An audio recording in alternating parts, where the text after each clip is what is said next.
నమస్తే sir. Please. Thank you. నా చెల్లెలి marriage. Thank you.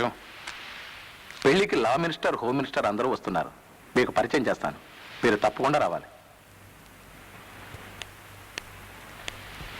Hello. Hello. ఈ లగ్నాల్లోనే నేను కూడా పెళ్లి చేసుకోవాలని నిర్ణయించుకున్నాను సార్. సంతోషం. మీకు అభ్యంతరం లేకపోతే మీ అమ్మాయిని పెళ్లి చేసుకుంటాను. గిట్టని వాళ్ళు నేను గూండానని, ఎన్నో మర్డర్స్తో సంబంధం ఉందని కేసులు పెట్టారు. ఒక్క కేసు కూడా ప్రూవ్ కాలేదని మీకు తెలుసు. మీది మాలాగే సాంప్రదాయమైన కుటుంబం సార్. మీ అమ్మాయి అంటే ఇష్టపడ్డాను. ఏమంటారు? ఐఎమ్ సారీ, మా మైత్రికి ఇప్పుడప్పుడే పెళ్లి చేసే ఉద్దేశం నాకు లేదు. నా మనసులో ఉన్నది చెప్పాను. వస్తా. లాయర్ గారు బయటికి రావాలి. లాయర్ గారు బయటికి రావాలి. లాయర్ గారు బయటికి రావాలి. లాయర్ గారు బయటికి రావాలి.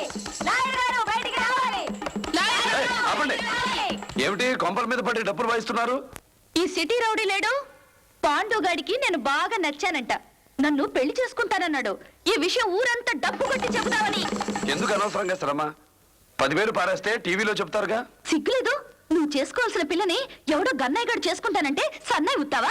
చూడు, నన్ను చేసుకున్నావు అనుకో, ఎవడన్నా నీకు కన్ను కొడితే వాడి మీద కేసు పెట్టి కోర్టుకి ఇడ్చి గొంతు నొప్పి పుట్టే వరకు వాదించి శిక్ష వేయించాలి. అదే ఆ రౌడీగాడు అనుకో, అసలు కన్ను కొట్టిన శాంతినే లేపేస్తాడు. నా మాట విని వాడితో సెటిల్ అయిపో.